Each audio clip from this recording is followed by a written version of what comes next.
এই আলু পটল সিম, আলু পটল সিম। ভাইয়া টমেটো কত করে কেজি? টমেটো আপনার জন্য 80।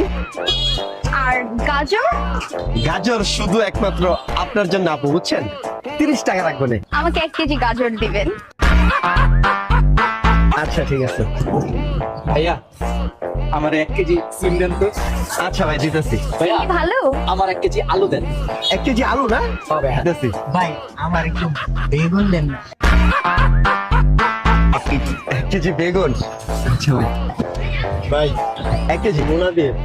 মূলা, আচ্ছা আচ্ছা। ভাই আগে আপনি আমার সিম দেন। দিতেছি ভাই, 1 মিনিট দাঁড়ান, সবারই দিতেছি, সবারই দিতেছি, দাঁড়ান, দাঁড়ান। আরে ভাই আমার সিমটা দেন না। হ্যাঁ, দিতেছি, 1 মিনিট ভাই। ভাই এই ধনিয়া পাতার বেগুনটি আমার দিয়ে দেন ভাই। শেষই তো ভাইয়া, আর কি নিব? আরেকদিন নিব নে। আচ্ছা বাই। ঠিক আছে ভাই। আচ্ছা ভাই, আমার আইসা ভাই।